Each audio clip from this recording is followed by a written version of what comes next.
right, if you're just joining us, we'll be getting started right on time at 7 o'clock. So just hang tight here for a minute. I see a lot of people are already finding their way to the chat feature. So as just a quick heads up, if you're just joining us, we'll be getting started right on time at 7 o'clock.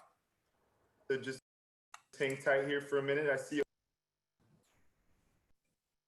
For those of you that are just finding the chat here, just make sure that when you're clicking on the chat feature, you're adjusting to all panelists and attendees so that everybody can see your comments and that we can answer your questions in the chat there.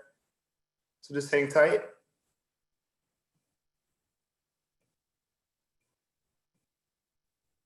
Hello, I see people from all over. Please, if you're just joining us, let us know where you're coming in from. I see Georgia's in the house tonight. I see Illinois. Hello, Celeste there in Utah. Thanks for being here. I see Seattle here, DC. Do we have any international students in here? Albany. I see Michigan, Jules from California, David from California, St. Louis. I see Brazil. Hola, Julia. I see Mexico is in the house. Hola, Kayla.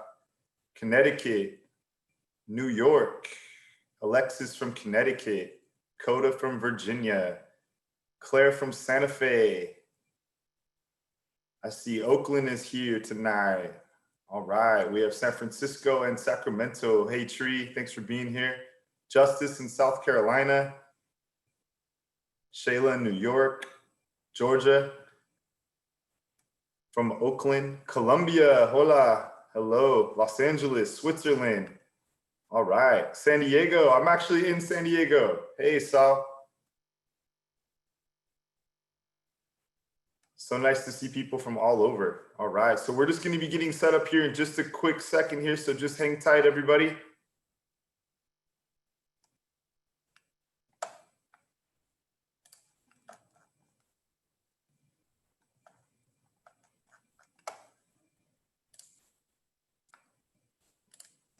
All right, and you'll be live in 3, 2. All right, hello everybody. My name is Hector Verdugo. I'm the Senior Vice President of Admissions at Academy of Art University in San Francisco, California, USA. I see that we have a ton of students on right now, so I'm just gonna give us a minute here to add more students. I know that people tend to trickle in here right past the hour. So I see we have students from all over the United States, all over the world. I've seen students from India, Manila out there. I've seen students in the UK, all over the globe. So thank you so much for being here tonight. Just to hang tight here for a second while we're letting more students join. I just want to point out on the side here where you see this chat button, that's going to be our first step here tonight. Just want to make sure that everybody here clicks on that chat button. And when you click on it, it's going to give you the option to select all panelists and attendees. So tonight we want to make this fun and interactive. We want to answer your questions. We want to basically enjoy this moment with all of you. So in order to interact with us, you're going to have to use the chat to ask questions. I'm going to do my best to answer your questions in the chat, and I'll also be taking questions and handing them over to the star of the show tonight as he's doing his thing, talking about animation, visual development, character design, you name it. So tonight should be a lot of fun. One thing I would ask is this, not mandatory at all, but if you do have a pencil, paper, drawing supplies, please feel free to go ahead and sketch along, pay attention with Nicolás. But we have one of our best in the house tonight. But if you do love to draw and you want to practice along when that point comes in the workshop, please feel free to do so. So a couple things I want to address really quickly is that we're always doing great events here. I'm going to go ahead and put a link to the event here in the chat. So if anybody here wants to click on that later, you can save that link. That's all of our upcoming events that you'll see. You can see we do these events every single Tuesday at 7 p.m. And we have multiple events scheduled all throughout the rest of the year. So please feel free to join any event that you like. The upcoming event next week, I just want to take a quick second to just promote this one. It's called The Power of Advertising to Positively Impact the World. This will be Tuesday, same time, same place. You can RSVP here. So I see all the time students from different backgrounds and disciplines joining these workshops, seeing our faculty, learning new tips and tricks are always a big hit. So please feel free to join us if you can. Next thing is, if everybody can pay a quick attention to this, if you want a recording of this, it's automatically going to be sent to you. So for any reason, if you're in a different time zone, something came up and you had to leave, it's totally okay. We want you to leg it out the entire workshop if possible, but you will get a copy and a recording link. You don't have to request it. It's automatically going to be sent to the email that you RSVP'd with. So without further ado, what I'd like to do is just go ahead and just reiterate to everybody that I'm going to be your host tonight. I'm going to be Nicolás Villarreal. So a little bit about Nicolás. He is actually the Director of Visual Development and 2D Animation here at Academy of Art University. So a little bit about him. He was born and raised in La Plata, Argentina. He studied and graduated from La Escuela de Animación y Cinematografía with a degree in traditional animation. Nicolás studied animation and classical painting until he learned and he entered into the master's program of animation at the Academy of Art University. So Nicolás graduated with honors in spring of 2002, although he looks like he graduated in 2020. And since then, he's been working as a traditional animator, a character designer, a sculptor, visual development artist for films and video games, companies like Walt Disney Studios, Sony Computer Entertainment, Jim Henson Studios, Sega, Real Effects, Zyop, Digital Domain, Duncan Studios, Amazon Studios, among many others. So he's given presentations at Pixar Animation Studios, DreamWorks, Apple, Stanford University, the Sydney Opera House, and several universities in South America and Europe, as well as given a TED Talk as well.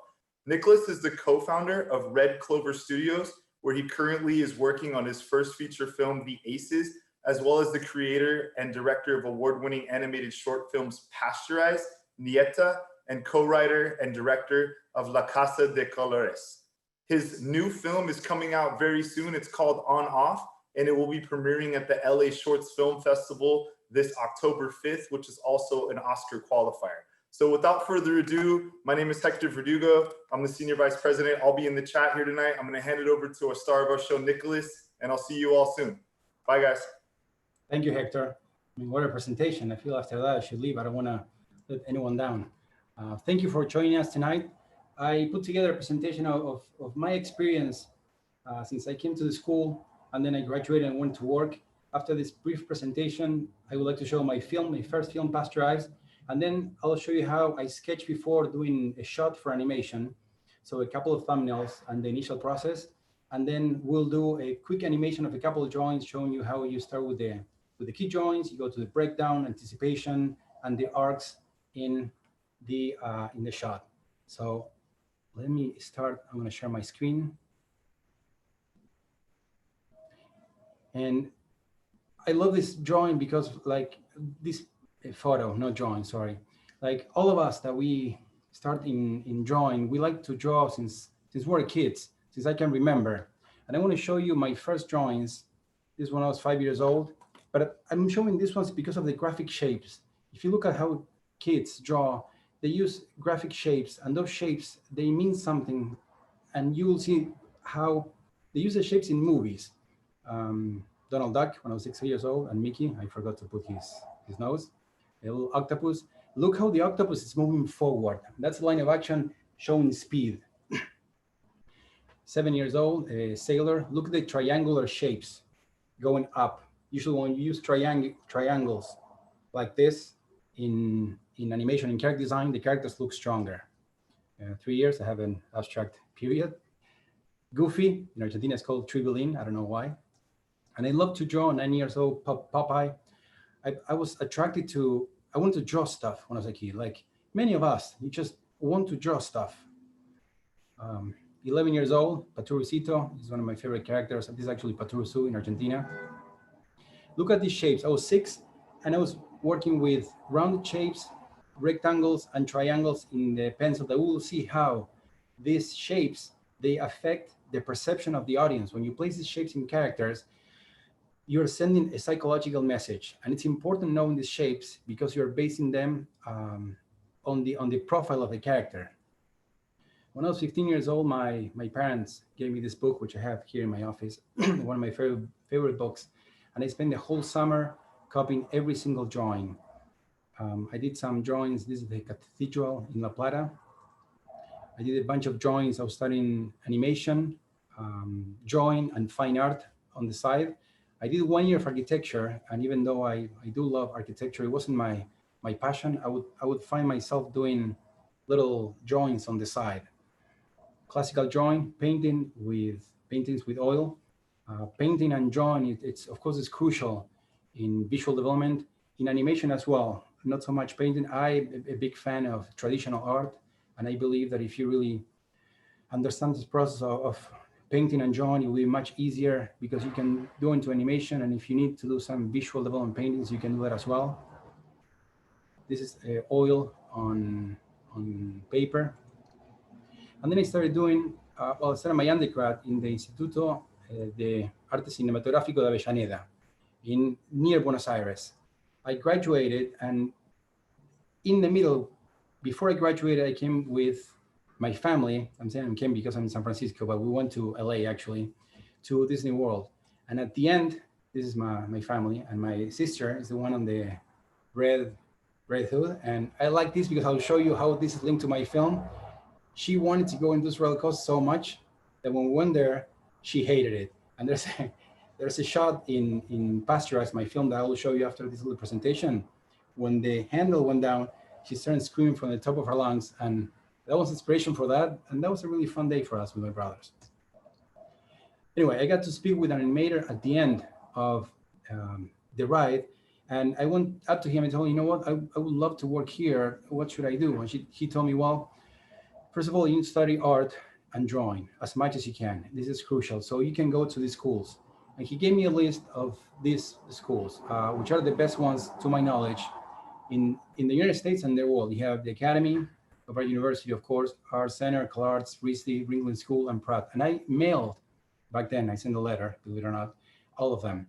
And they replied back, and the Academy was the one that we settled in, not only because it had the strongest program in animation and in drawing, but also was in San Francisco. And we like that very much because of this city. You have Pixar nearby, Island, Disney's here as well, just in the Presidio. This is the main building. So I started taking classes at the Academy of Art University. I entered in the master's program of animation and illustration back then, but I was allowed to take classes in fine art as well. This is Bradley Hall, and it's named after Barbara Bradley, which was one of my favorite teachers. And she left me with these 3 advices that I remember. I mean, I remember every time I'm working, but I give this to my class every time. Number 1, be nice to others. Number 2, work as hard as you can. And number 3, never miss a deadline. And I tell this to my class that these options are not negotiable unless if you have a family emergency, if you're extremely sick, or if you get hired by a studio. Otherwise, don't put any excuses, because if you get hired by a studio, good luck. I'll shake your hands. You're on your way. And if you're working for a studio and you get hired by another one, you go. And this is one of my favorite quotes. That is by the first nurse, Florence Nightingale, that I also share with my class. I attribute my success to this. I never gave or took any excuses. This is some of the work that I did in my first semester at the school. The class it was character design, but we have to work on hands, which are crucial for your portfolio and to show animation. This one with charcoal drawings, different drawings showing like the perspectives, different age groups. I graduated in 2002, but that time was the time that the Twin Towers collapsed. And I remember I graduated with honors. I was top of my class, and I thought, no, should be easy. I already finished everything. Now I send my portfolio, and I will get hired. It wasn't like that. And I remember I put my portfolio together, and I had a very strong portfolio back then. I mean, I worked really hard on my teachers and instructors. I followed their advices. They told me this is very strong. You need to start applying. And within a couple of weeks or months, I received these letters that I kept. The first one from Cartoon Network.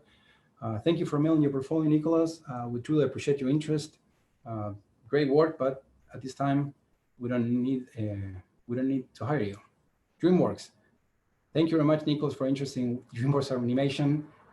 We review portfolio, it's great, but this time we don't want to hire you.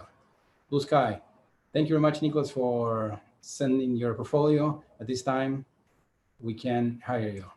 Warner Brothers, thank you very much, Nicolás, for your portfolio at this time. And I was slowly building up. I could feel my blood rise up slowly.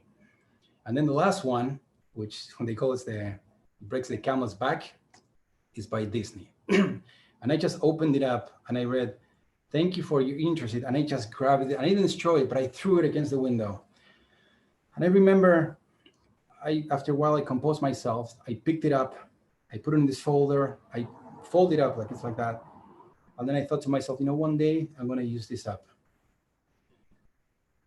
There's one book, The Last Lecture, an incredible book, one of the toughest books that I've read in my life, by Randy Pausch.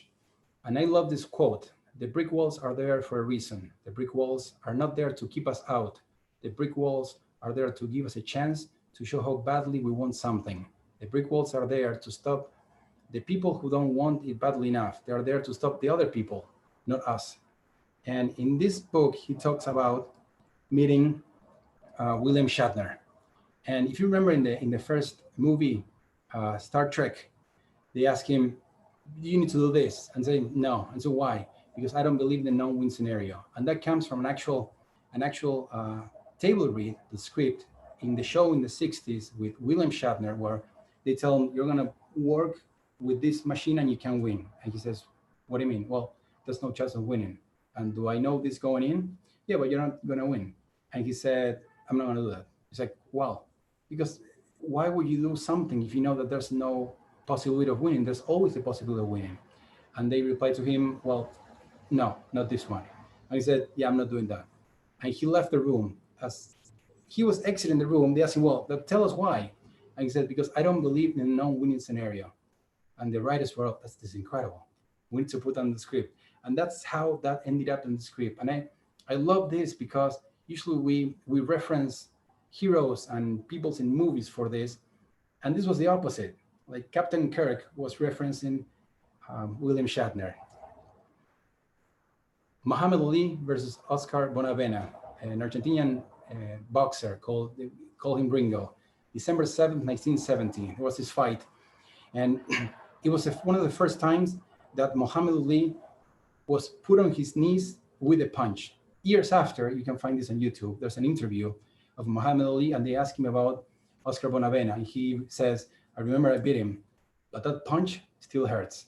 And I use this analogy when you guys are creating your portfolio. In your portfolio, to put your best work, not all the work, just your best work. And you need to leave an impression with someone that they're reviewing your work. So at the moment they look at your portfolio, they may close it, they may say, we can hire this girl or we can hire this guy, but she or he was amazing. I think we need to keep it in the deck on the side. I started working for Walt Disney in 2006. And I remember I came here, I was in Argentina. I briefly moved I graduated in the school, I moved to Argentina. I was working for a production in Italy in a movie called Yo Rat and the Astromarics. And they gave me the opportunity of being lead animator, which was great because I was getting to animate characters moving, expressions, doors closing, grass, explosions, anything, I will animate it.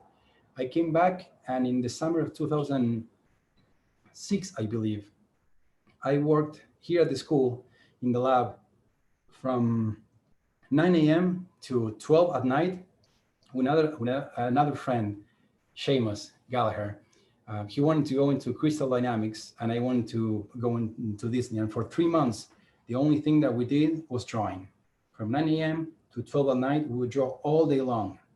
Short breaks to get a sandwich, watching animation, watching Ian McCaig drawing demos, and we drew as much as we could. And at the end of the summer, I submitted my portfolio to Disney and I was hired by Disney, and Seamus was hired by Crystal Dynamics. I love that little story because I remember us drawing from 9 a.m. to 12 a.m. at night straight. I started working as a character designer in the movie Tinkerbell. This picture is a little pixelated. I couldn't find another one. That was my office. I helped designing this character, Vidya, and we'll talk about character design. Look at this character in the movie. The premise was there was a conflict between Tinkerbell. She wasn't the villain of the movie. She just didn't like Tinkerbell, which is there's nothing wrong with it. But in terms of design, she was much more angular. And in colors, if you have the color wheel, the red violet and blue violet are exactly opposite of the yellow green and yellow orange. So you know that when the character walk and you see him on the screen, there's going to be conflict between both of them.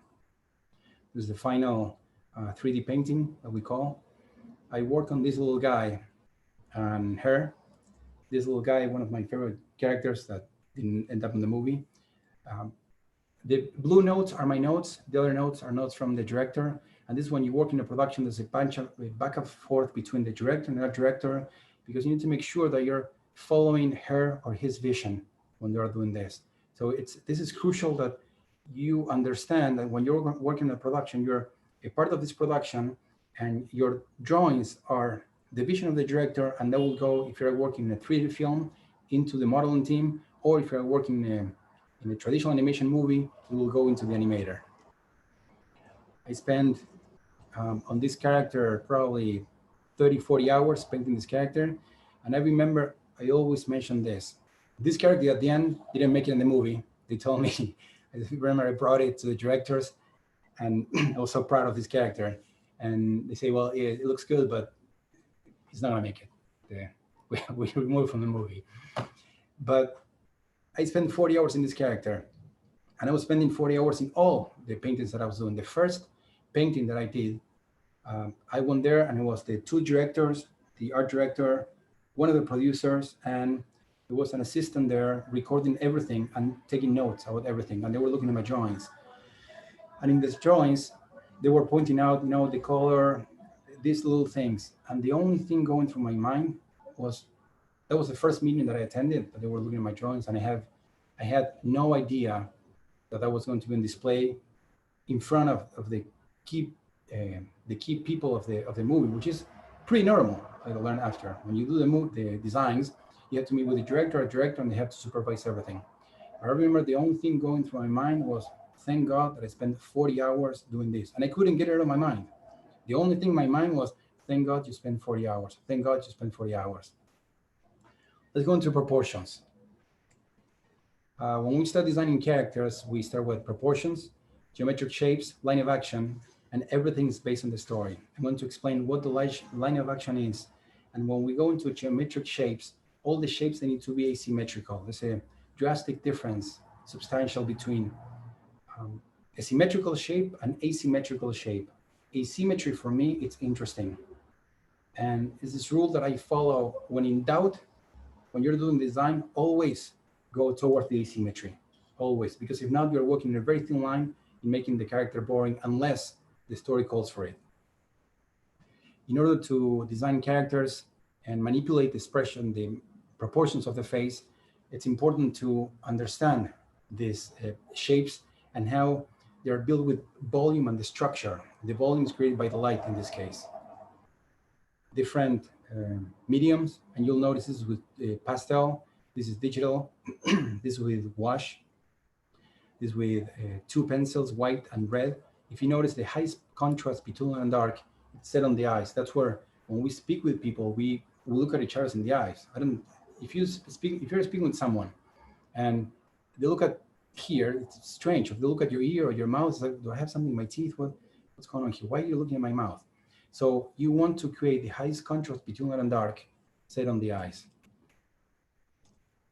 Quickly, proportions. And I'm showing you this because I'll show you how manipulating these proportions you can design a character. Halfway are the eyes.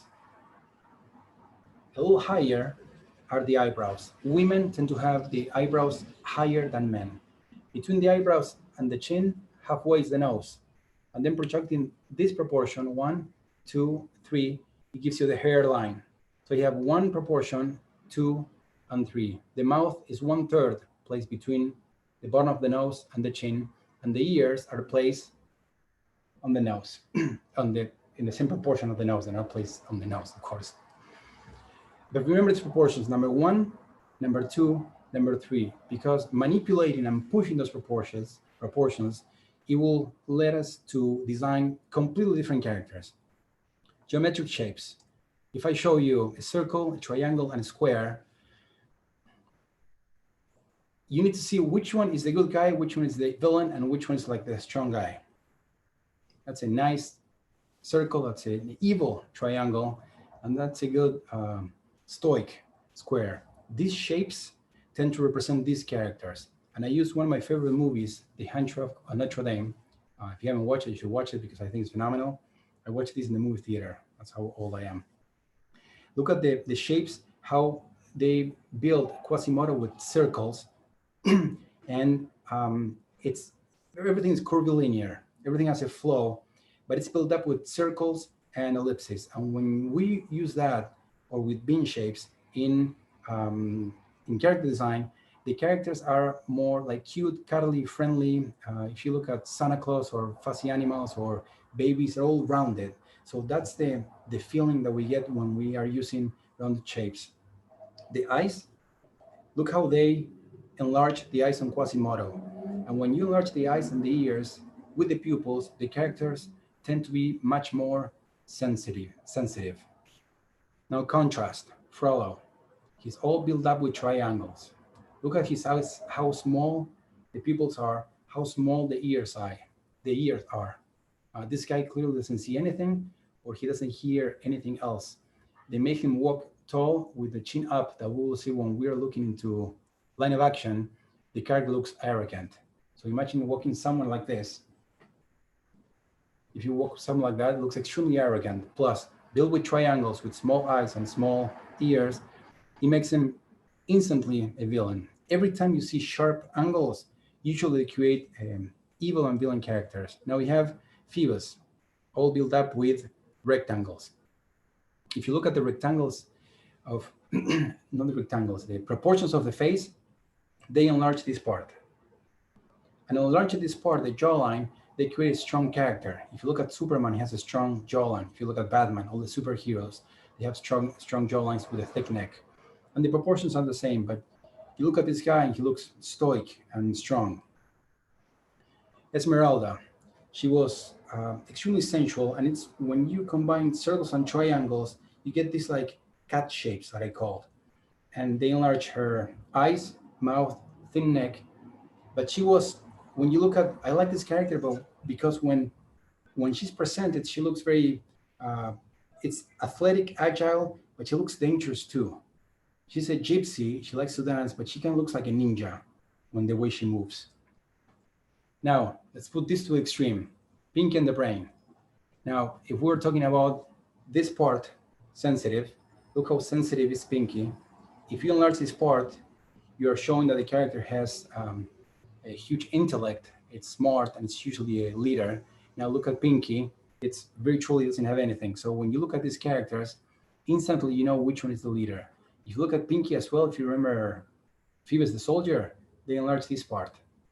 In Pinky, they remove it. So it has kind of like this, which makes him look funnier, more sensitive, sweet, is impressionable, and also it makes him look a little silly and dumb.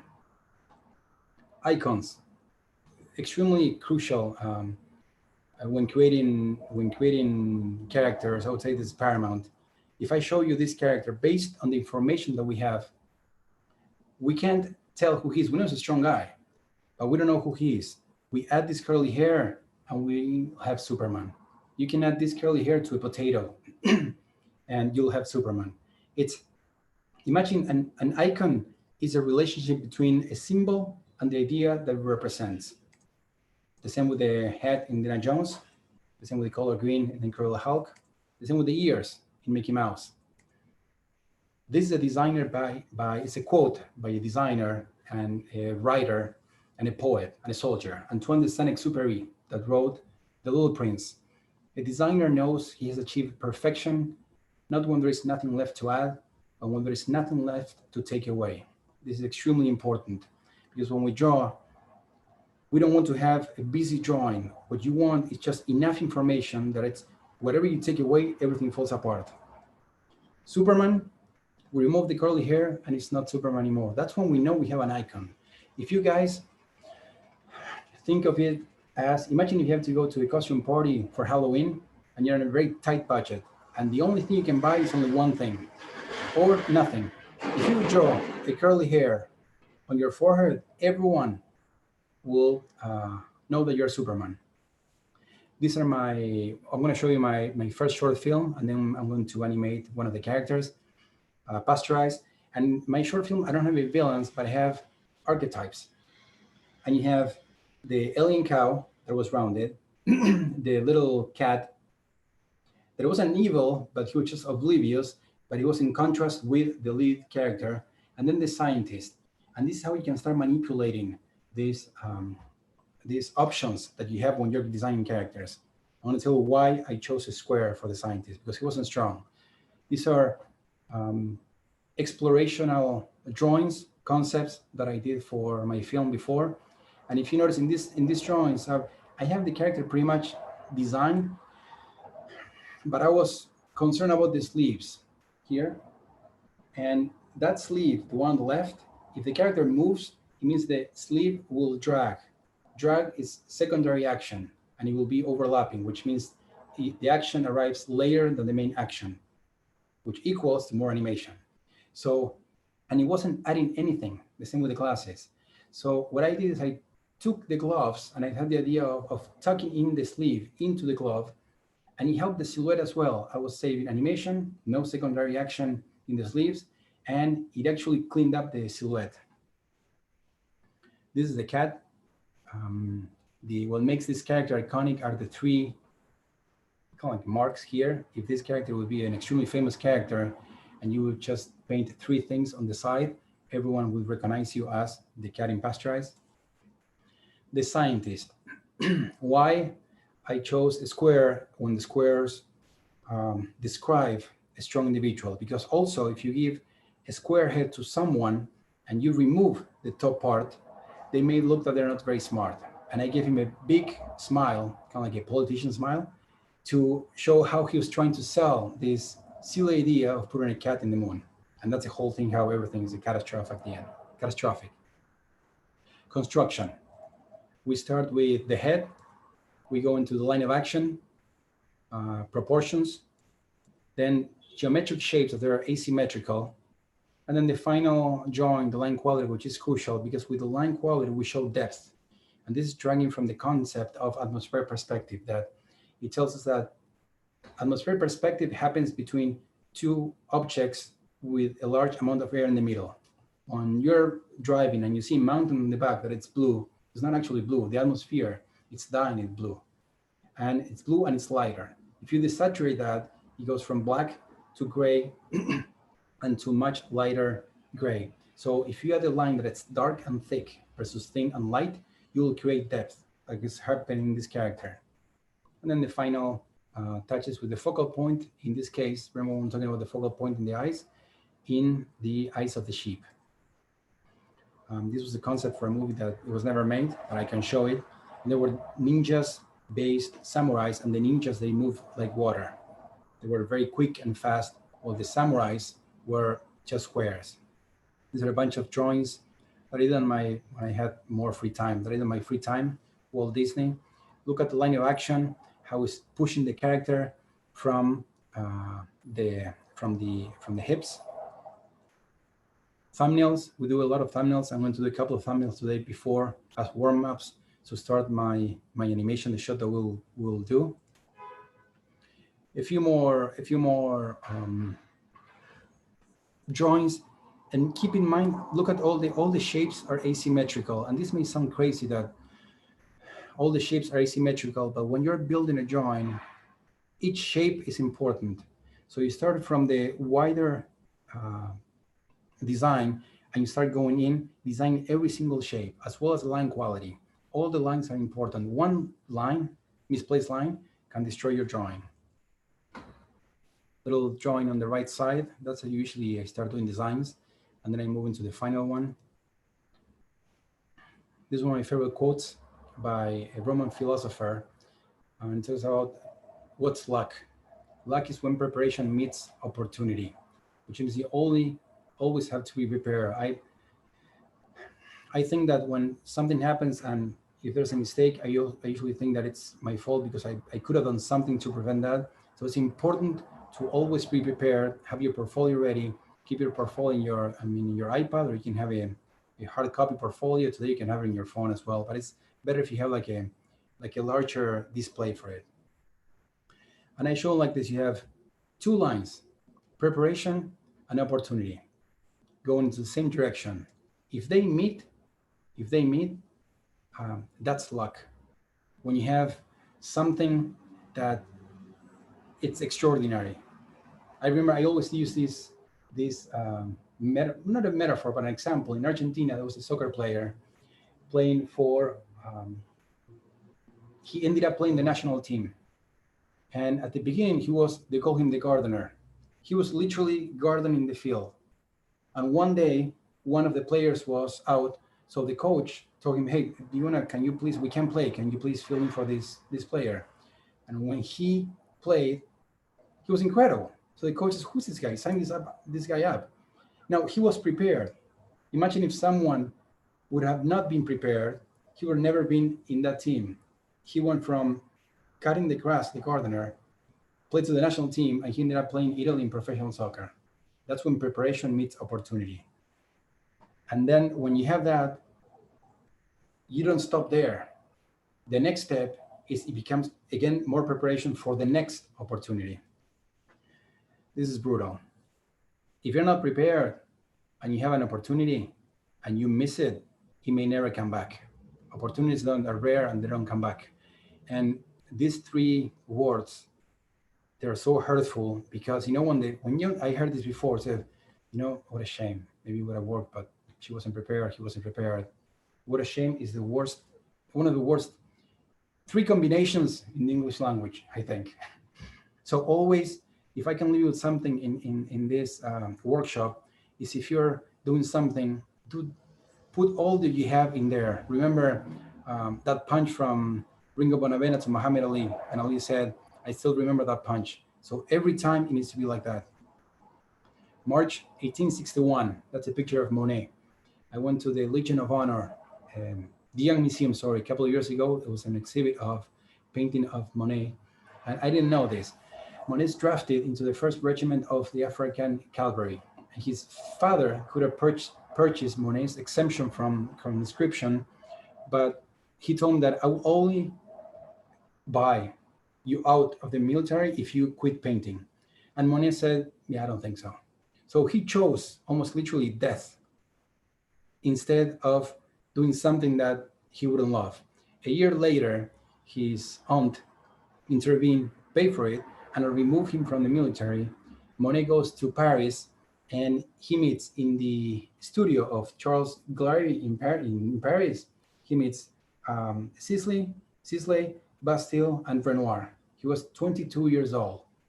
And the moral of the story is like when he was faced into doing something that he wouldn't love for the rest of his life, or painting what he loved, he said, okay, bring me the helmet, bring me the horse, I'm going to the army. John Wick, I'm sure you guys seen this movie, one of my favorite movies. He has one of the best beginnings in movies that I understand, in how they build up to this character without saying a word. The Latin proverb that he has on his back, Fortis fortuna iobat, or Audentes fortuna iobat, means fortune favors the bold. And finishing up the presentation before we go to this, my film, another of my favorite movies is The Iron Giant. Exceptional film, phenomenal film by one of my favorite directors, Brad Bird.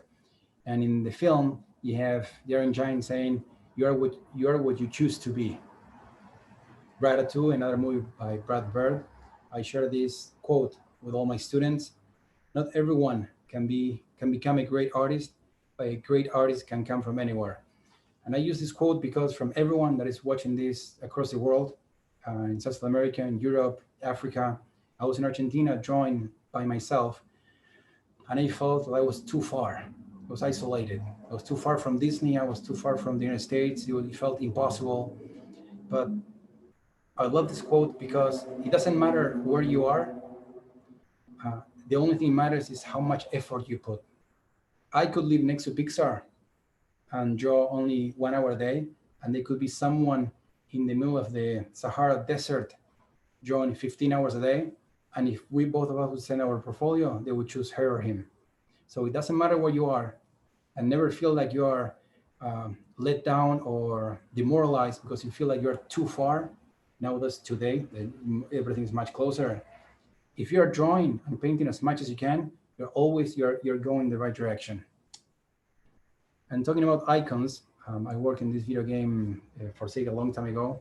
What makes this character iconic is the crest on top, the TED Talk that I did in Argentina several years ago. And I love this picture because my mom took this picture and she told me, what do you think of this picture? The composition is incredible. I mean, talking about the rule of thirds, but it's me looking at me when I was a kid, I think I was like 3 years old. And I did put a curly hair and a potato to show that the theory works. And we got Superman. So this is when you create an icon that it's very strong. And I'm going to show you now my film, Pasteurized. And within that film, try to identify things that I talked about. Not only the arcs in animation, the line of action of the character, how they move and what they represent, the shapes of the characters and how you see them on the screen, and the compositions. I want to stop sharing my screen right now.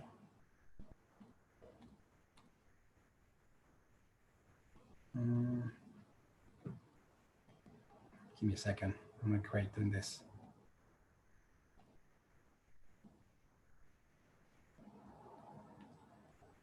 I can stop sharing my screen.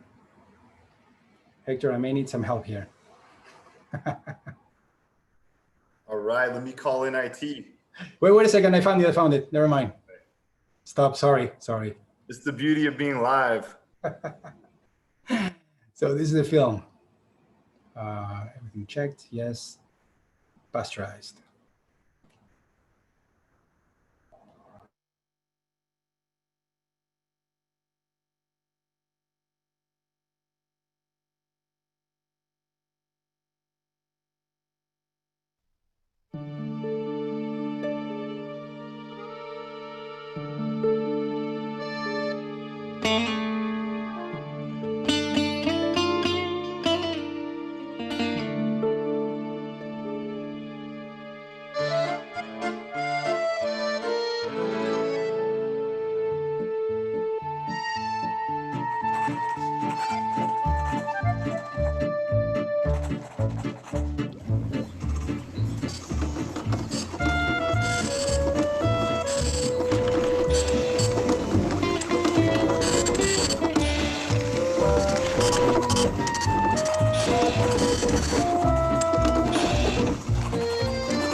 Bésame, bésame mucho, mucho.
Bésame, bésame mucho, mucho, mucho, como si fuera esta tarde la última vez. Última vez. Pero bésame, bésame mucho, mucho, mucho, mucho, que tengo miedo perderte otra vez. ¿Otra vez? Otra vez, ¿qué hay? Oh, bésame, bésame mucho, mucho, mucho, como si fuera esta tarde la última vez. Última vez. Y bésame, bésame mucho, mucho, mucho, mucho, que tengo miedo perderte otra vez.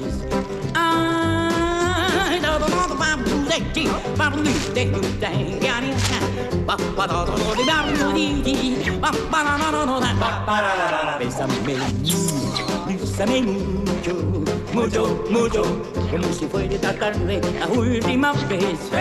Última vez. Pero bésame, no, bésame mucho, morochazo. Nada. Que tengo miedo perderte otra vez. No va más.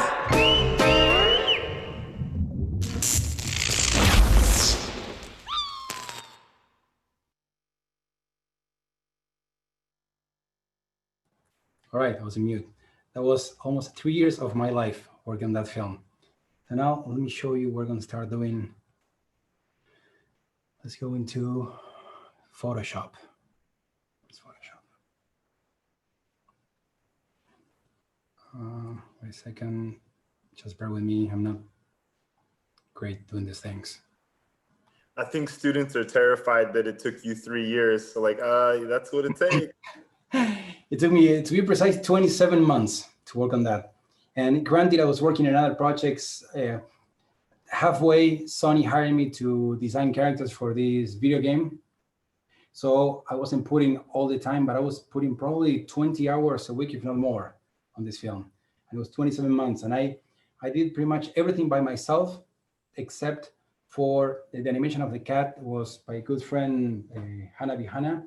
And then Graham Ross helped me with the 3D animation. And they were crucial to finalize the film, but everything else, the backgrounds, the painting, compositing, I did everything by myself. And then the sound design, of course, on the soundtrack, I didn't. So I think now you're looking at Photoshop. Correct, Hector? Yep.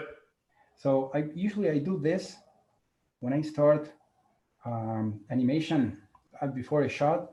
I try to do quick drawings, and I try to keep the drawings under 10 seconds because that forces me to not overthink things. This is like, what's happening here? Is this guy talking still?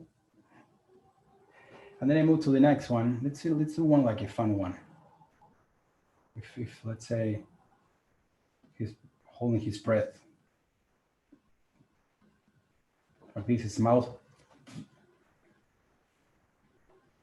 and his eyes are out. It's like he's underwater. It will come. It's like so he's over there. It's. I like this because when you draw a character for so long, almost the character feels alive, and you're just messing with him. Let's make another one. And this is the main shape of the character. The nose here. He can be. Let's make him a little annoyed. He's just annoyed at me that I'm drawing him like this. And this is just like they're quick drawings to warm up and to explore.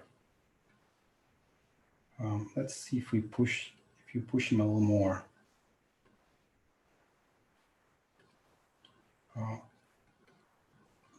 And when you are drawing, it's very important, specifically, I mean, in visual development as well, but in animation, you need to keep the volumes of the character. So let's say if I let's do some squash and stretch.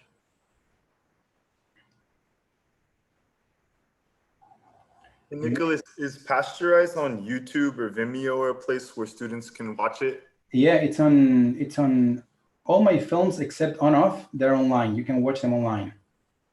Pasteurized, Nieta, The House of Colors. On Off, it's premiering this weekend, so it can be online because it gets automatically disqualified from the film festivals. But the structure of this guy, this is important. It's just this.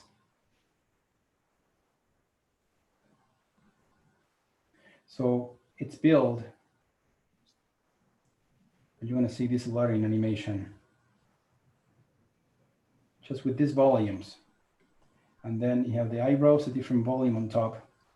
And then kind of like 2 scoops of ice cream that you take out to create the eyes. And then kind of like half part of the hair, little horns, and cow ears with his little kind of like lab coat.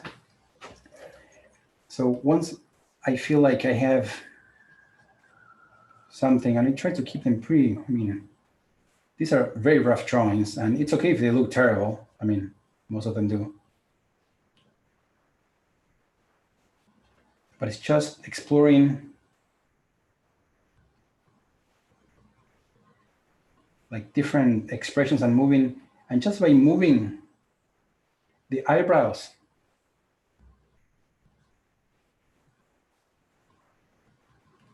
of a character, you can achieve so many expressions. And the key here is just don't be scared of messing it up. I mean, today with Photoshop it's much easier. Control Z, but if you notice, I'm not erasing, I'm not using Control Z, which is good because it keeps you on your toes. And once you don't start erasing, you start building up confidence. Don't erase too much, just draw soft, and that will do it. I like this drawing. I like this drawing. Well, I'm going to push this one. I like this drawing as well. This one is cool. I'm not sure if I'm going to use it in animation, but and I do a bunch of these drawings, and when I feel confident enough that I warmed up my hand, and I feel like I first of all, I look at the shot that I have to do. This one I'm going to do a turnaround of the head to show you how you can create a turnaround of the head a little more expressive. And you have like this shape right here.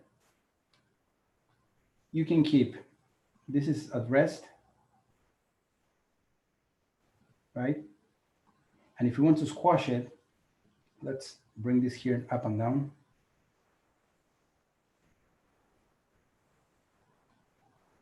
we need to keep the same volume. Now the shape will change. And this, when you're flipping paper, is much easier. We're bringing this here. So this is at rest. And this one is just like we're squishing it. But if you squeeze or you squash something, it will change the shape, not the volume. They're two different things. And then if we want to stretch it, now let's do this. We can stretch it. But it needs to look like the volume remains the same. Because if not, your character loses believability. It's not the same character if you're changing the volumes. You can change the shapes in animation, which is great. I'm gonna move my camera. That's a little better. Sorry, I didn't realize that. I didn't actually realize that you weren't looking at me. Not that you have to. It's better to look at my drawings, I think. But all these images, if you, let's go with red on top. You can see this part, and this part. You can feel this, and you can feel this. And this is crucial when you're designing characters and in visual development. All your characters, they need to look three-dimensional, which is this. It's ellipses on top and here as well. Because once we know how to build this character, we have this. If you understand the main shapes to create your character,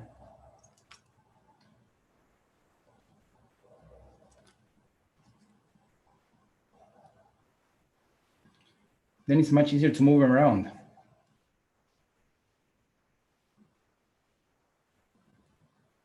See, he's aware. He's looking at me saying, what's happening here? Where did you bring me? Let's go like this so he doesn't look that fierce and mad with me. But once you have this, let's use another color, so it's blue. You have volume for the eyebrows, volume for the nose, main volume, and volume for the chin. And then, of course, 5 the eyes. And then you add 6, 7, and then the rest of the body. But it's important, this is crucial, because by doing this, the moment you have to move your character around,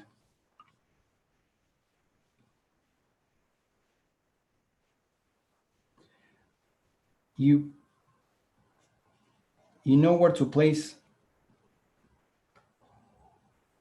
all the parts.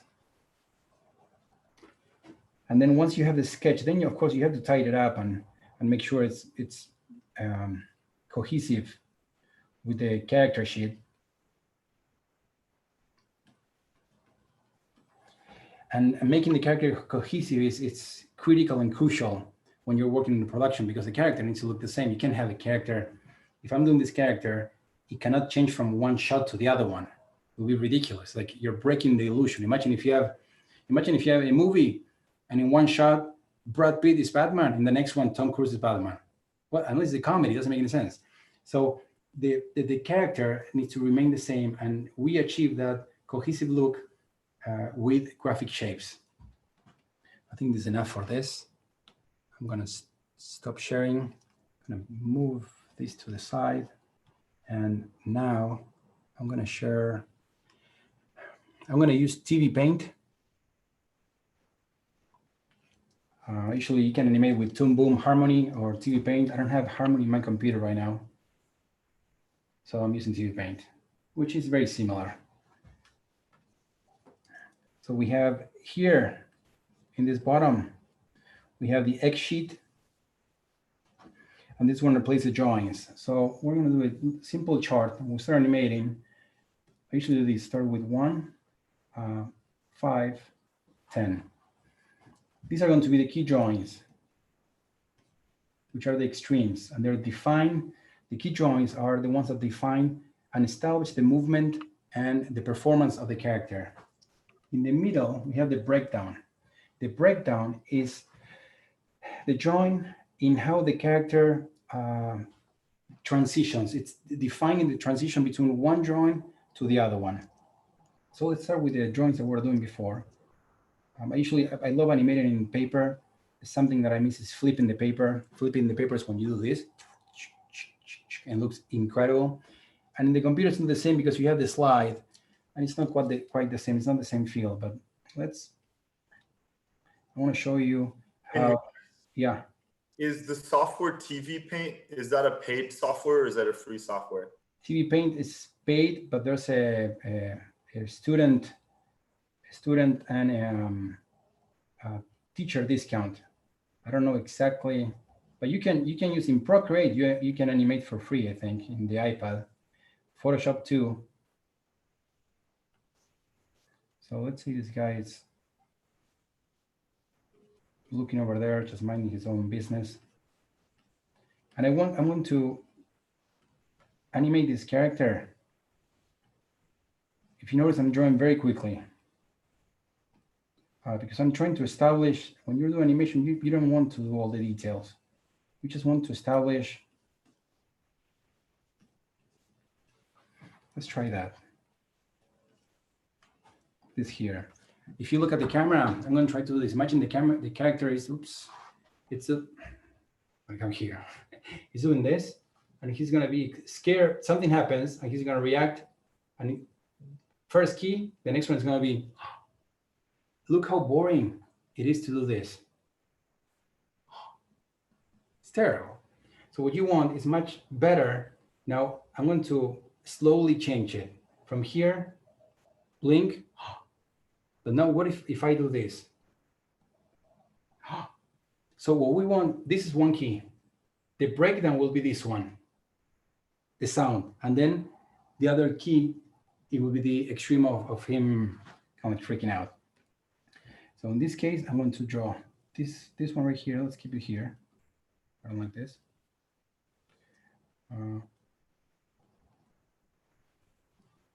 It's a little better. Next, okay. New drawing, and we have here onion screen. So we see the drawing that we did before. So I want him to like get started a little bit, looking up. And remember, first of all, we need to move him in arcs. That's how we move. And he's going to be looking up, and he's going to be a little freaked out.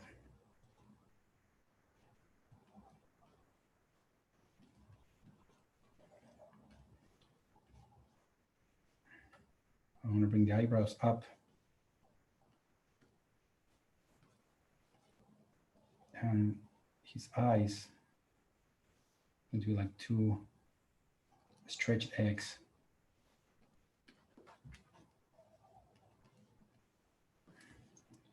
And I think here, I mean, this is going to be the last pose, maybe.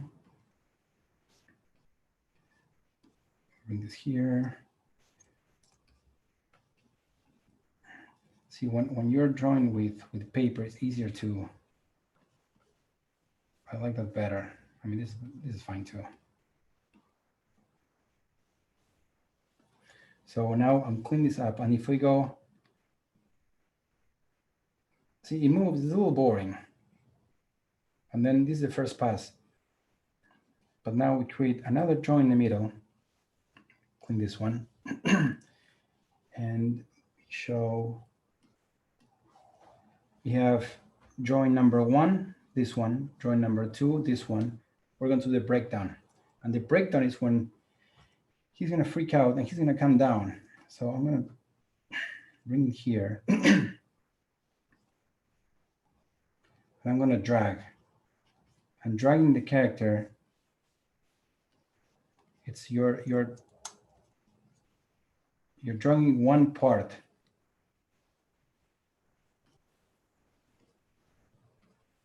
The ear will react like that because it's coming down. So the nose.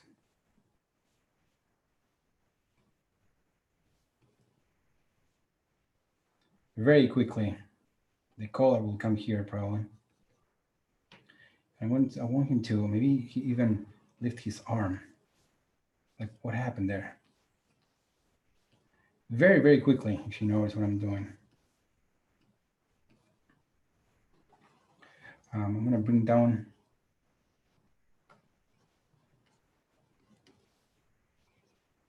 his eyes. I push harder on the eyes. He's doing this. And I try, this helps. I mean, most animators will do this when we're drawing. We try to recreate what we're drawing.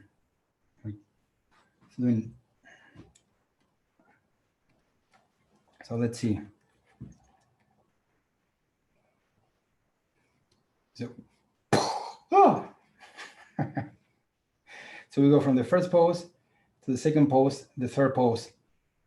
And then what we need, this is called the breakdown, which is the join in the middle, which is this one. That is a join showing the transition from one pose to the other one. It's almost like another key. I'm going to create another drawing here.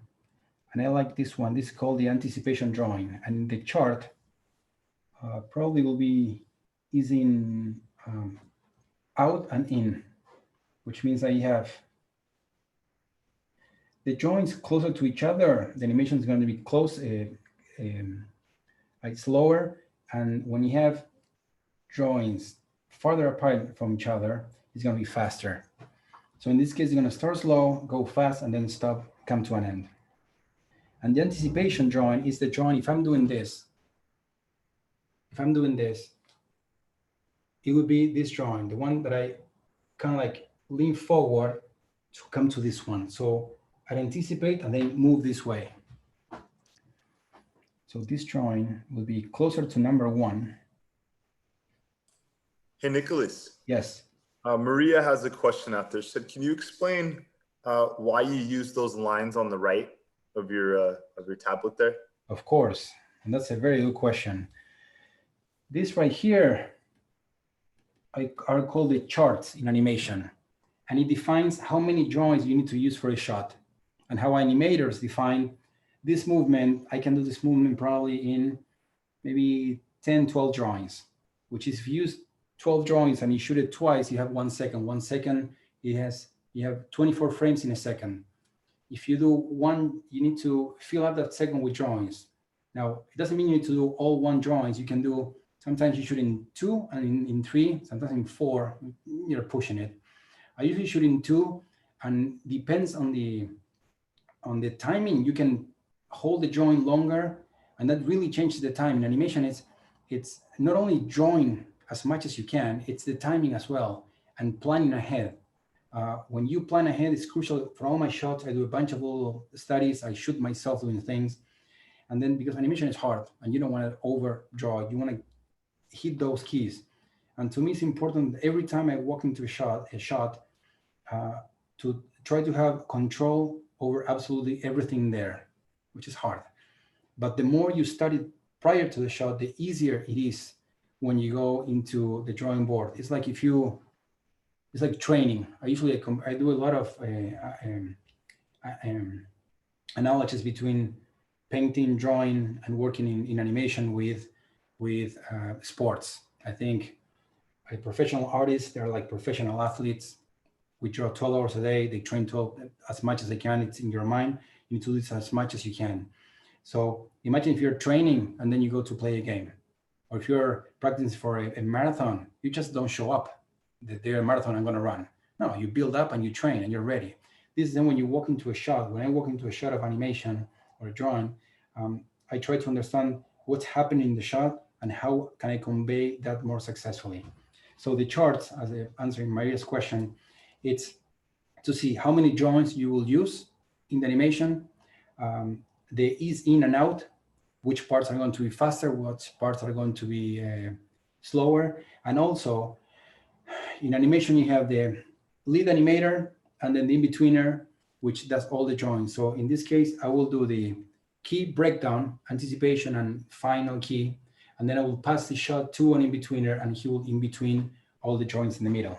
So I will do 1, 5, I will do probably this one, 3, and then I may do one more that I just come with an idea. and 2, 4, 6, 7, 8, and 9, they will be done by the in-between artist. So I think that answers Maria's question. It's a good question, by the way, very perceptive. So this is the anticipation drawing, which is moving forward from the action. And it's actually, it's like, he's going to be confused here. It's like, what is that?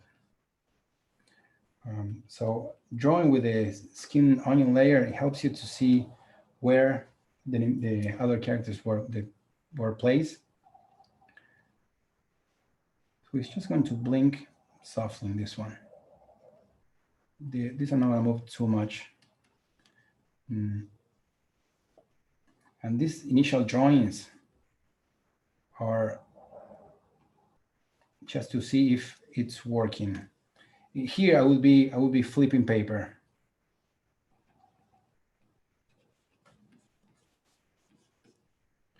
So he's confused. So let's see.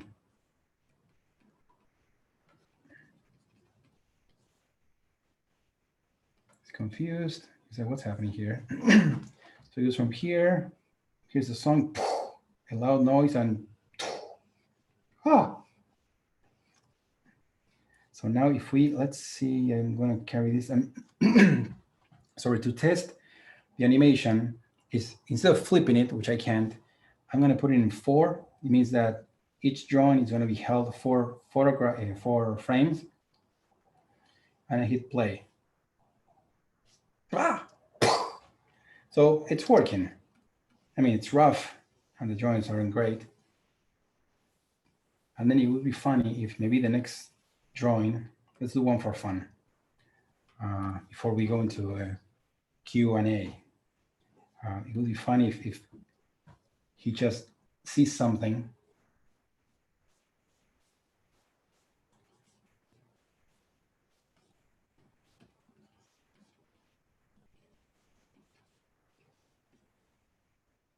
and just he can't believe it.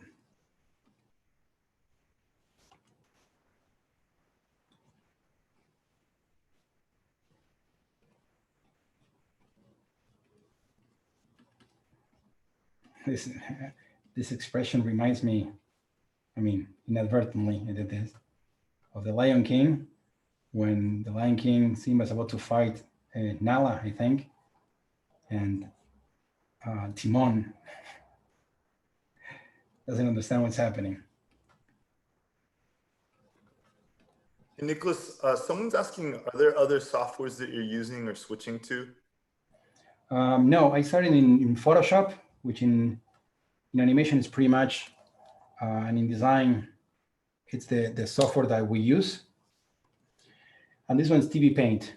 I would say in animation and in visual development, to draw, we use TV Paint, to use Photoshop. When the iPad Pro is pretty good, Procreate, I do a bunch of work in there as well. I don't animate there. I know you can. I've seen videos by Aaron Blaze and John Pomeroy, amazing animators. You should look them up. And on Instagram, they show how they work. John Pomeroy, I was looking at, he did this shot, I think it was Squirrel, and he did everything in Procreate. But the software is only a tool. What is important to understand is the skills that you have to develop to animate this. You could have Procreate, an iPad, a Cintiq like I have right now. I'll show you what I have. So a Cintiq that I have right now, or paper, and you can switch back and forth. It's knowing the skills and the concepts of animation and drawing, and then you will be able to move and like fish in the water. Wherever you want to go, you just move from one to another one. So let's go. In the last pose, you look like. So see here the volumes. If you look at this, the character is growing, and that's the things that you can control. That's a mistake. So I do this this is easier on the computer. Let's make it smaller.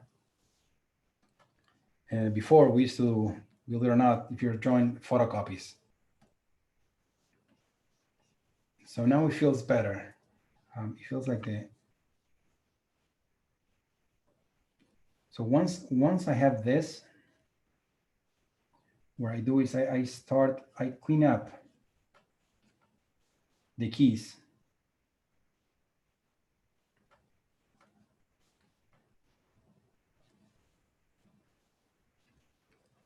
For the initial animation. So you clean up the keys, the key joins,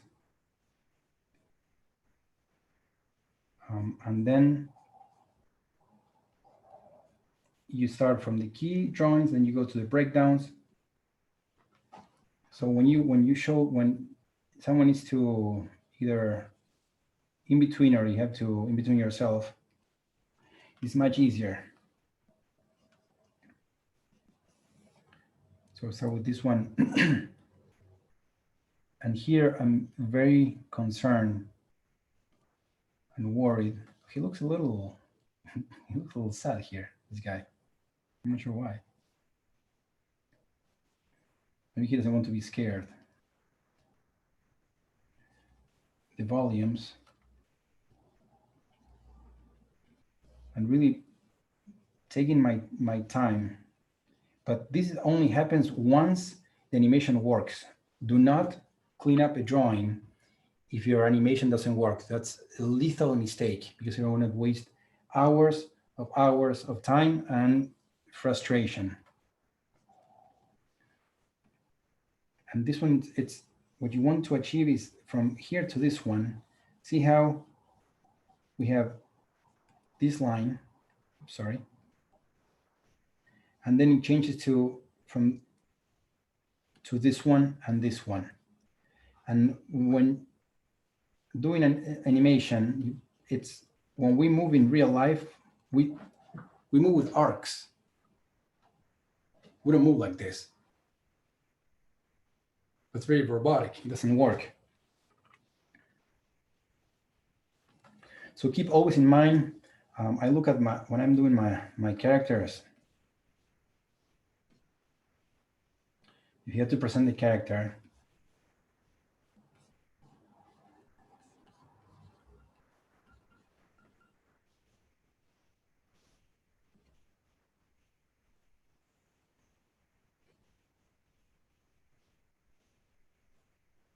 oops.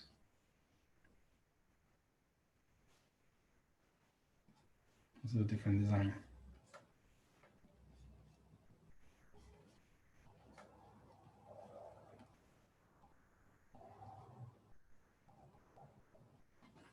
Like this. I call it the S shape. And it's an S that you stretch and it gives you this. This is what you want to achieve in your drawings. If you have that, look at the difference between, let's go to this one. But if we draw a character, let's say, this is a strong character.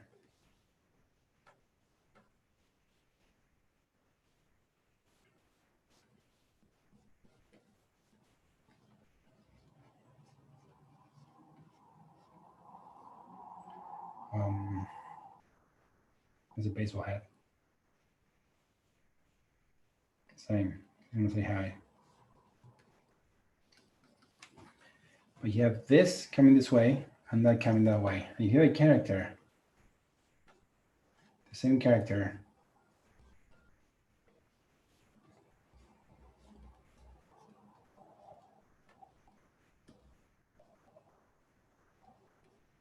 Look how boring this is. Never, all right? It's only a few times that you'll have a character like straight on. This is boring. What you want is a line of action that comes this way and then the other way. And it could be, it doesn't need to be exactly that pose, but you have that one.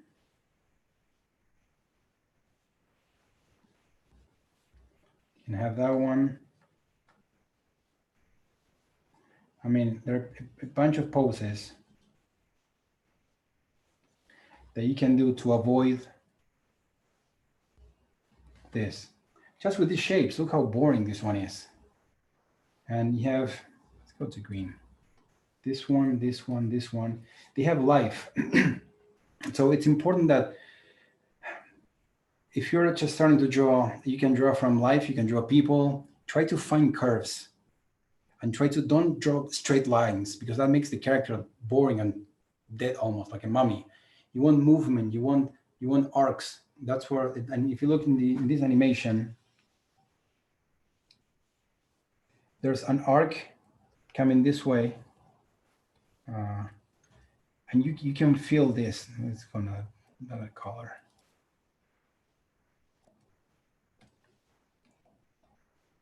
You guys can feel that arc. It's when I'm saying arc is how the character is moving. If you have, let's come here. Here's it's moving his head to one side to the other one. He's moving too much. See when I will place it there because he's not moving his body. That feels all better. I have an interesting question, Nicholas. Yeah. So what if the character is supposed to be stiff and not expressive? How would you accentuate that? Very good question. Now, if you remember when we were talking about character design, you start a character, you have head, you have the line of action, you have the proportions, asymmetrical shapes, anatomy, and finally, clothing. Everything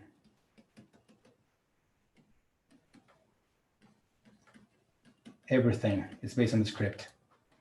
So if a character is boring, it's because the script is boring. So it would fit in the movie. But there are ways of making a character boring without, how can I say this? There's a way of making a boring character interesting. I'll give you an example. Remember the movie, The Incredibles? And in that movie, there's a shot.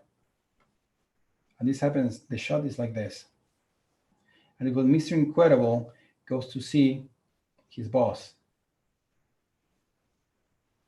And the shot is the little guy there. That's an extremely boring composition. Look how flat it is. It's very symmetrical. I think it was like this. It will plant on one side. The chair, it was tiny. The next shot, this was gray, by the way. Gray, symmetrical, but with elements of asymmetry, a plant and all painted down, if I recall correctly. The side view was this guy, a gigantic chair. He was tiny. And then you have Mr. Incredible.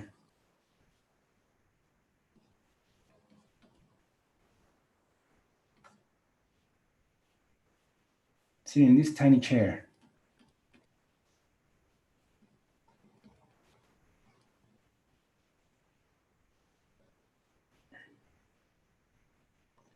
Look how uncomfortable this looks. That's how we can take, the composition is boring. Yes, it's boring. It's asymmetrical, but it has its own asymmetry within the composition with the elements that they place on the scene.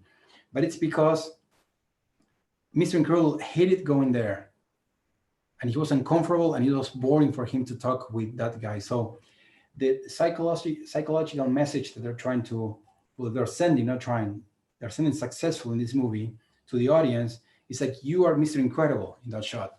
And you know the guy's uncomfortable. This office is gray. Everything is sharp. The chair is too small. I'm a big guy. I'm old and uncomfortable. So that's how you can show that something it's boring and symmetrical, but it's based on the story. So if you need to make a character boring, there are ways of making a character, let's say if it's a boring character,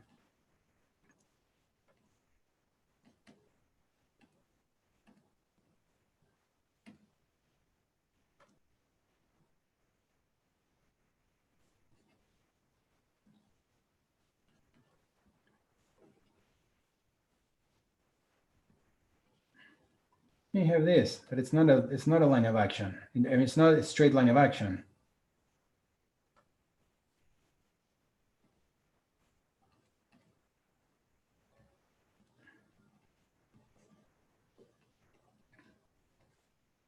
I mean, he doesn't look very exciting.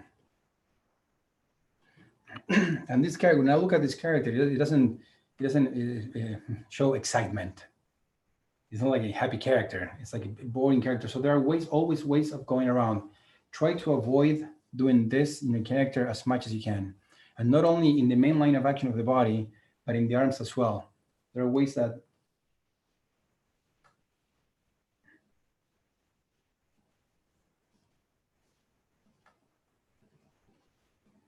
just by doing that, look how much movement this has. And it's because we have here, goes this way, the arm comes this way, and then it goes the other way around over there. They're just curved lines moving. And that's what we see in animation. We're seeing arcs. You can have very rough drawings, and if the arcs are correct with an accent on the eyes, you will be able to follow the animation.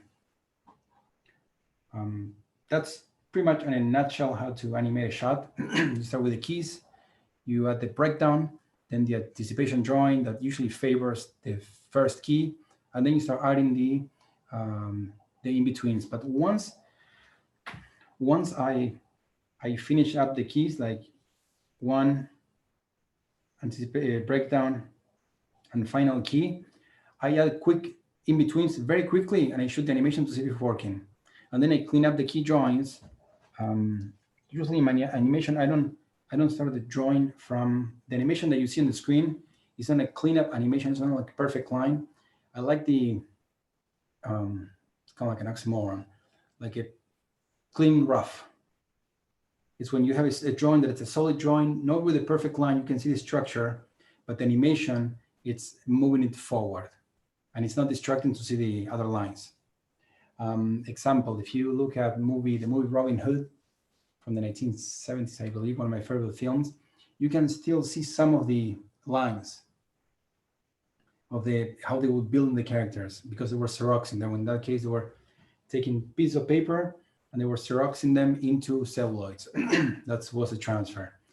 And if you look at The Lion King or Klaus, which I thought was a great film, you can watch it on Netflix, the drawings are perfectly clean because that was the look of the movie.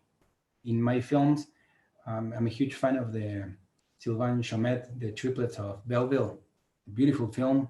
If you haven't watched it, that's your homework. You need to watch Ratatouille, Iron Giant, well, The Incredibles, and The Triplets of Belleville.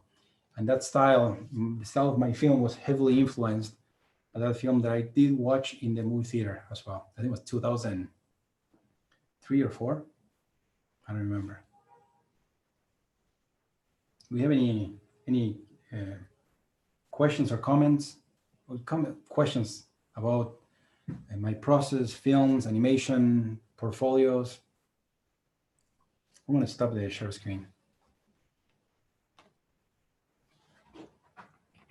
Well, thank you so much for showing us that too. I think it's just really cool to see the process.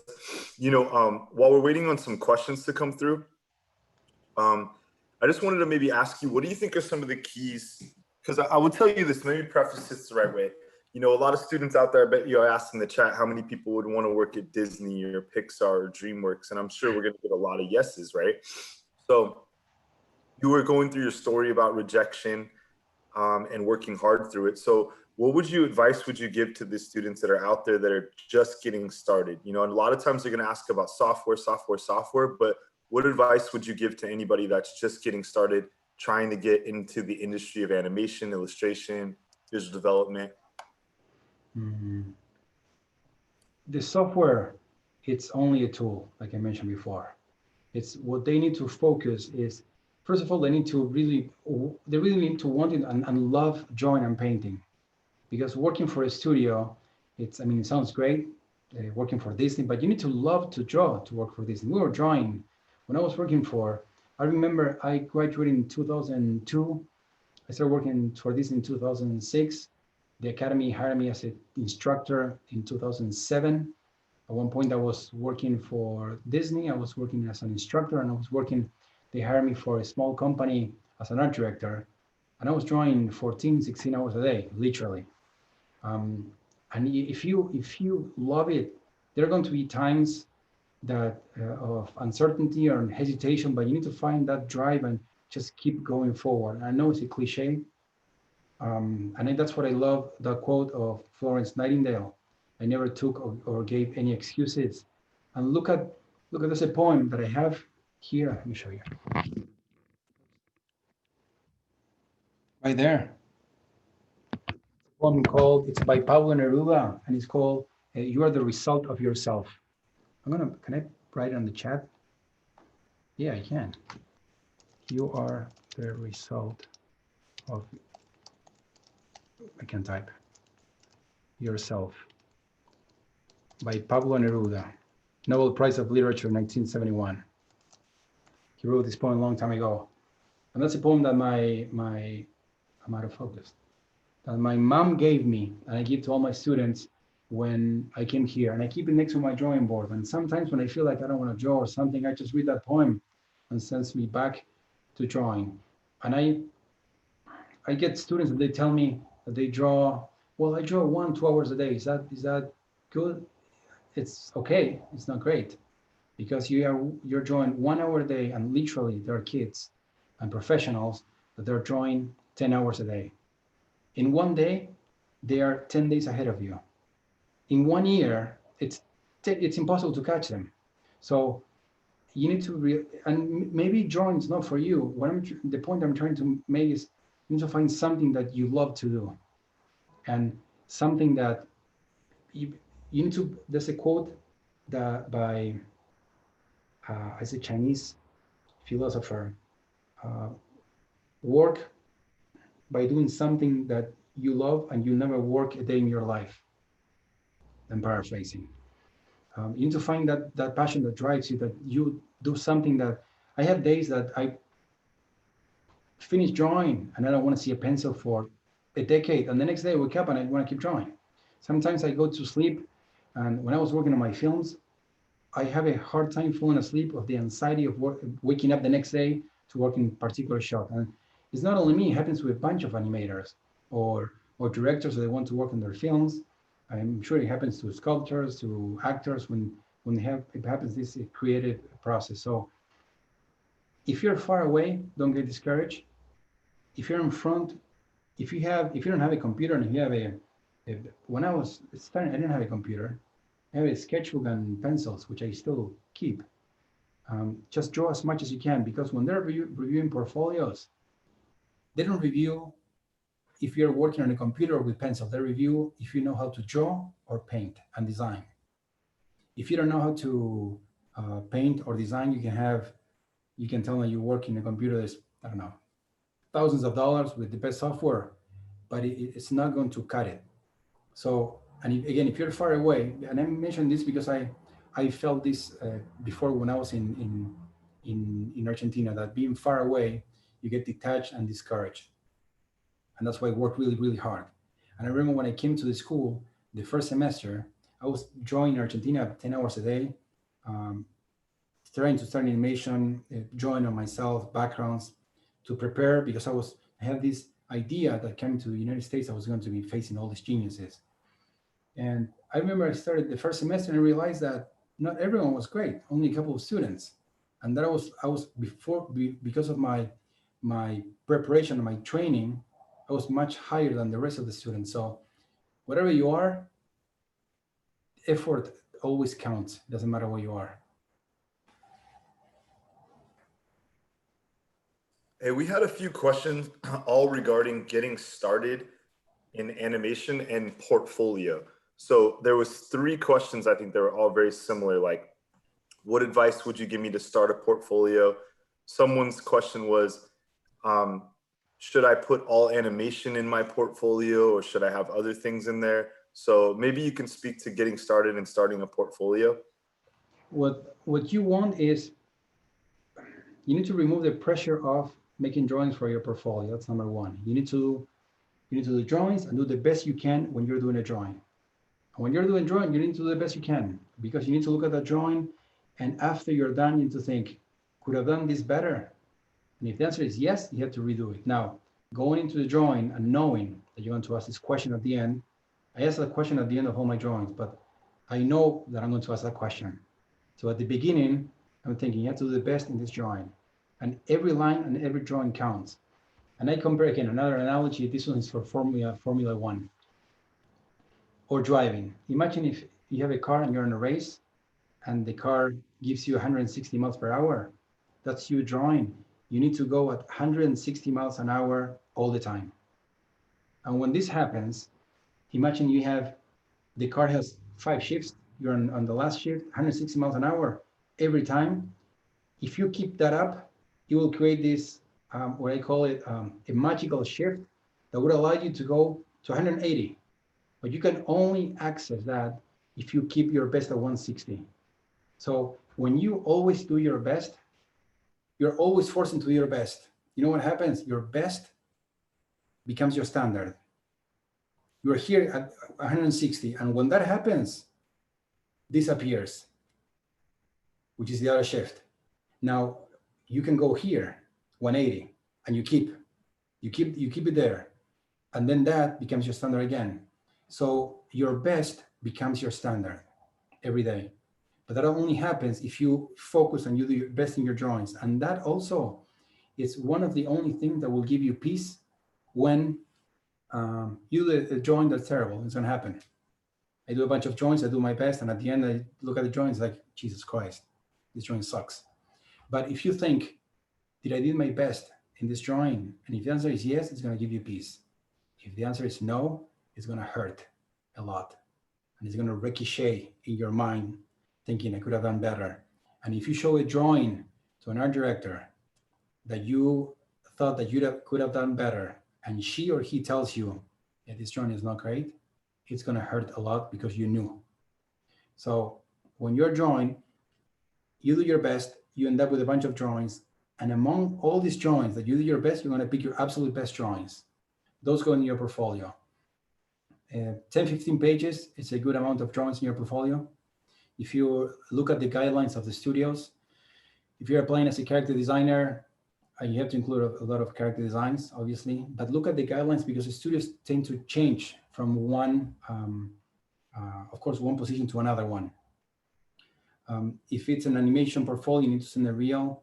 I would send also a hard copy portfolio or the link with drawings. They want to see figure drawings, animal drawings, drawing from life. Drawing from life is crucial.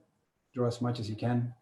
I remember when I was in school, I was taking classes, going to workshops. I was drawing on the bus, and if I wouldn't have pencils, I would draw with my finger or my leg, just like pretending or doing this. I would look at something, and I would try to draw it. And I still do this sometimes. It's like you're even though you're not actually doing, you're visualizing it how it should be drawn constantly, and that helps you because you're always in this mindset of drawing and designing. And then that's how you keep improving, and you'll see how over the days and months and years, your work keeps improving. Doing your best will give you peace when you do something you don't like, and it will help you to build your portfolio. So I think you answered quite a few questions that were very common about techniques to get started or what to draw. There's been a few questions as well about time management, and and I think you're answering those indirectly with basically saying, I drew on the bus, I drew on my chest, I did everything I could do to practice my drawing. So I'm not the only one though. I'm talking about like if you talk with designers in the studios, the way they started, it's constantly drawing. It's constantly drawing. And in terms, I remember when I was in school, I created a schedule that I would follow. I had my classes, and I remember I love sports and they helped me to unplug. So I would play soccer at the academy team, and from Tuesday and Thursday from 7 to 10, soccer practice. Friday night, I would go out with my friends, Saturday, I will draw all day long.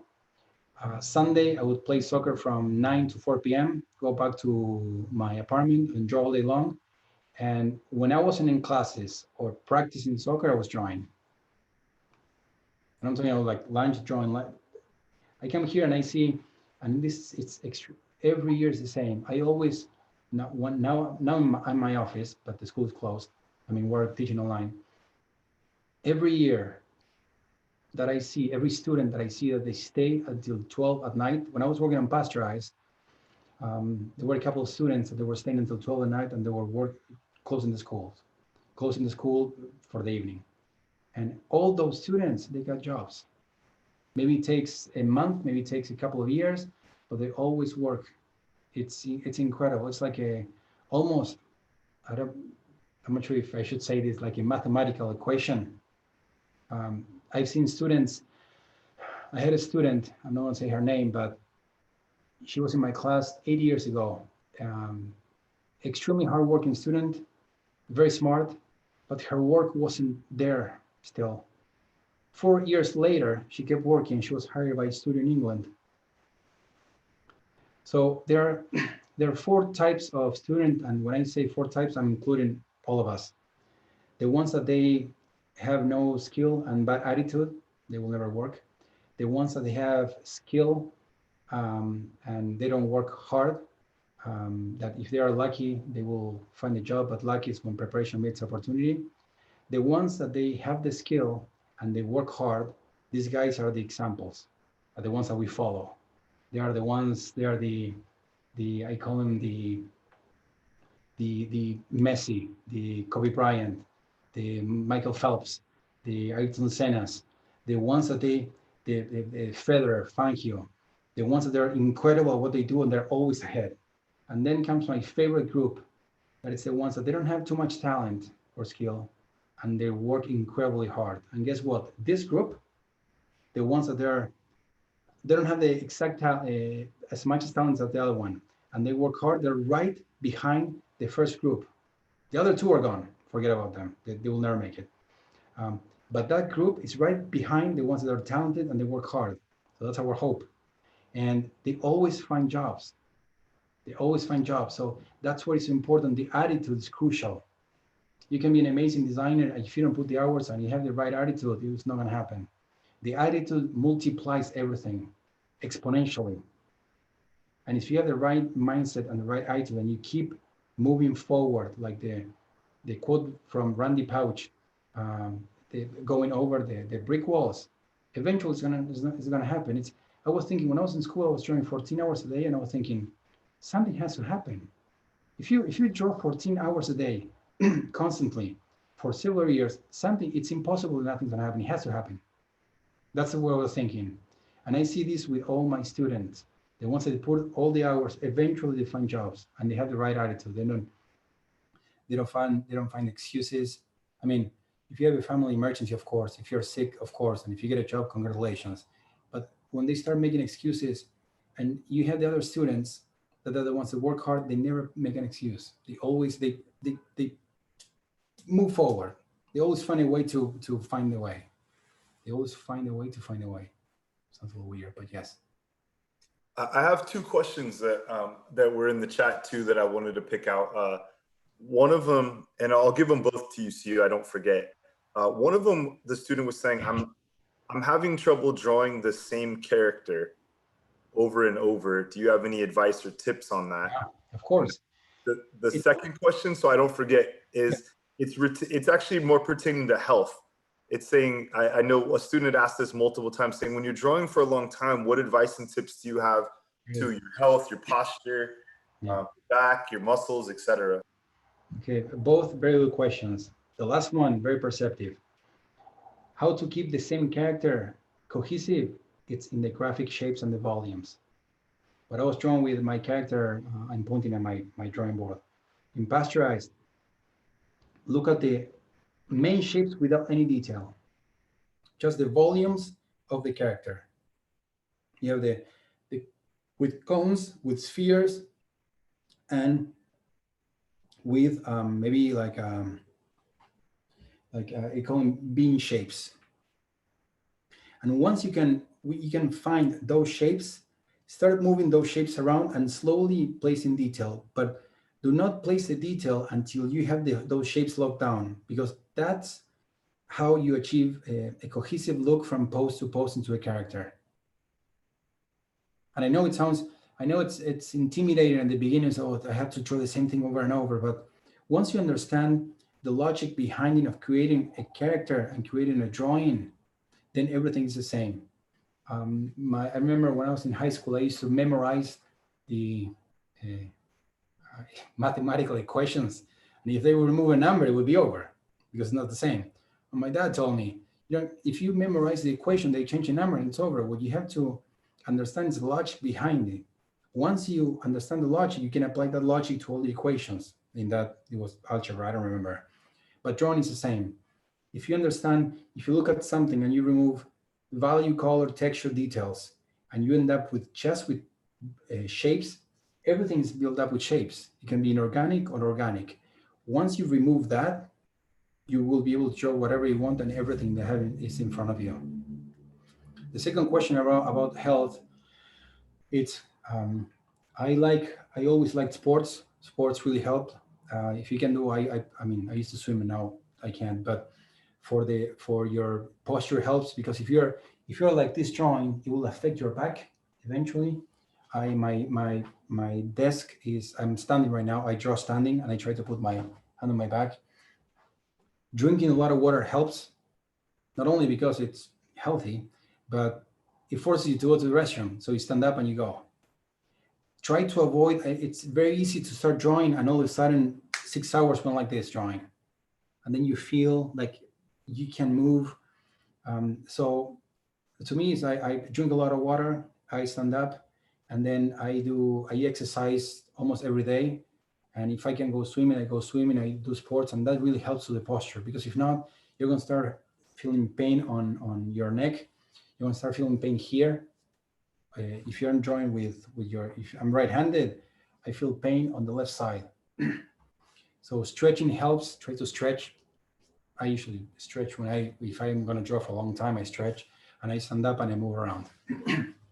And it sounds silly, I had to drink water and move around, but it's gonna help. Something else, sorry, I had the feeling that you were gonna say something, Hector. Something else is, I try to draw and I keep a movie that I've seen 1,000 times on the background. So when I'm drawing, sometimes I check the movie, and it helps you to the depth of field when you're drawing too close, so you don't get like cross-eyed. So you have something in the background. Don't put a movie and you start drawing, and all of a sudden you go like. No, I put something that I watched like 1,000 times. I usually put Ratatouille, The Iron Giant, Robin Hood, or I watch The Office. I've been watching The Office for the last 10 years. I love Ratatouille.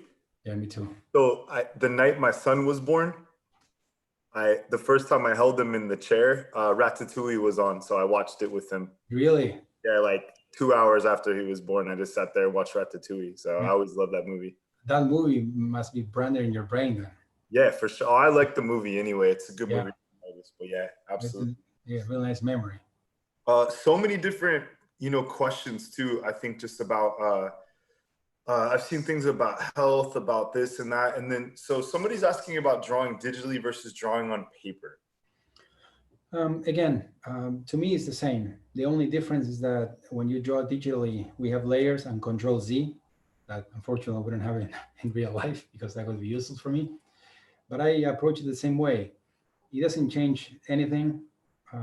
I approach my drawings in the computer as if they would be traditional.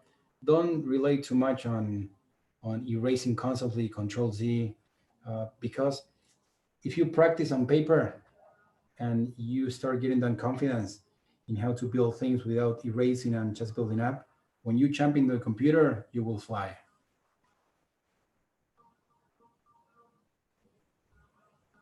Right. Any other questions out there in the chat? More than happy to send them over to Nicolás for you guys.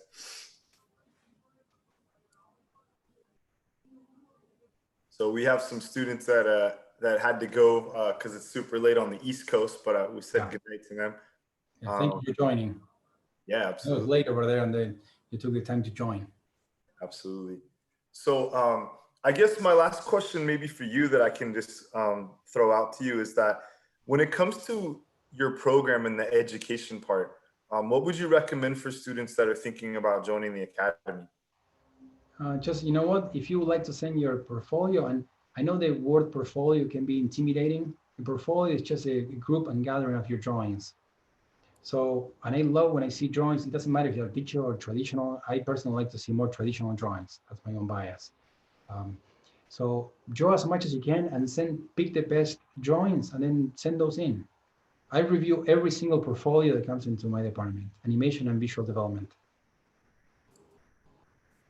And I add brief notes in every single portfolio. Yeah, I think that it's a good thing you brought that up too, because I think when we talk about portfolio, it gets really intimidating. And one thing I try to talk to students about is saying a portfolio is not a requirement to go to our school. Our school is designed to try to teach you whether you have a background or not. The portfolio is our way of giving you a good roadmap of where to start and how we can best help you to get started, or which courses might make the most sense for somebody to start. Yeah, absolutely. So it can be, the word portfolio can be intimidating, but what we really want to see are the drawings. There's been some questions too about internships. Can you maybe speak to a little bit about internships in your department? Yeah, the internships, we are kind of like the facilitators between the studios. We don't decide, of course, the studios decide who gets the internship, but the studios come to us asking for students, and we help them, the students, to send their work there. And once they get the internship, that qualifies as a school credit.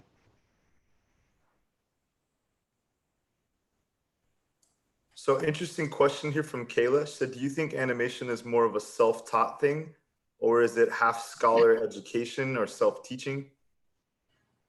I think, you know what, there's no one right answer to this one. I think I highly encourage everyone to go to school, because that's what worked for me. But I did study animation and drawing on my side too, on my end. And I know there are myriad of resources that you can look at books, you can look at tutorials. You can do it on your own, but it's much easier when you have someone helping you and guiding you. But if you do a drawing, you can do a drawing by yourself. And if you have an instructor, they would tell you, fix this and that, and you'll incorporate that instantly. If you keep practicing something and what you practice is not the right thing, when say practice makes perfect. Not if you're practicing the wrong thing, it's not going to make perfect. So when you have an instructor, it will help you to fix those things much faster.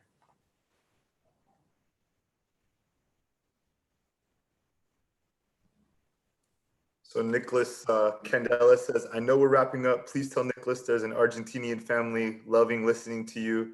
And my family sends you love from La Plata, Buenos Aires. And me too. Le mando un abrazo grande. Muchas gracias por verme. Thank you very much for, thank you much for staying. I think in 9, it's 1 a.m. over there. So muchísimas gracias. And I hope it was useful and not too boring.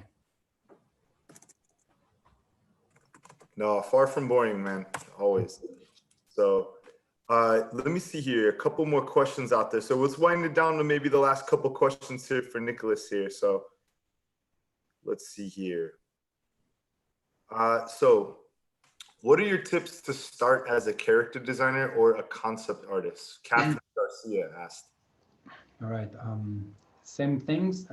Everything is very similar. You have to draw as much as you can, go to art school. And if you want to be a character designer, I would start looking at other character designers and study different artists. One of my favorite designers, which it was an illustrator called J.C. Leyendecker, that I'm going to write here.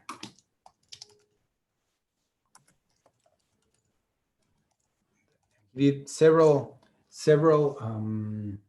covers for the Saturday Evening Post. Norman Rockwell did several as well.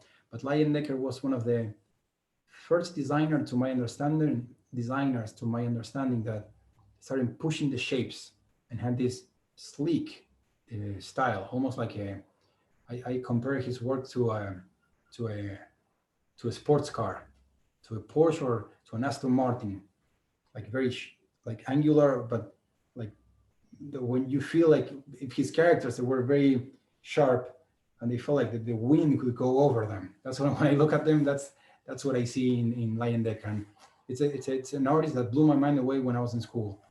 So look at the other artists, understand why they're doing that. And all of them, you can look at Leyendecker, you can look at artists from Ian McKay, Nicolás Marlet, you can look at Stephen Silver, bunch of other Dean Cornwell, artists from the past, artists from today, that all of them, all of us, despite of the style, we draw with asymmetrical shapes. Asymmetry is crucial.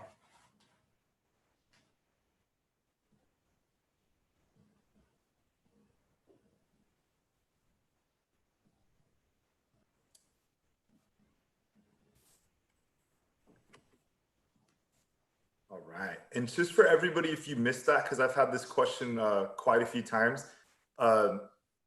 a copy of the recording will be emailed to everyone. So in your email that you use to RSVP, a copy of this will be going to your email. So just look out for that. So everybody will get a recording if you missed anything today.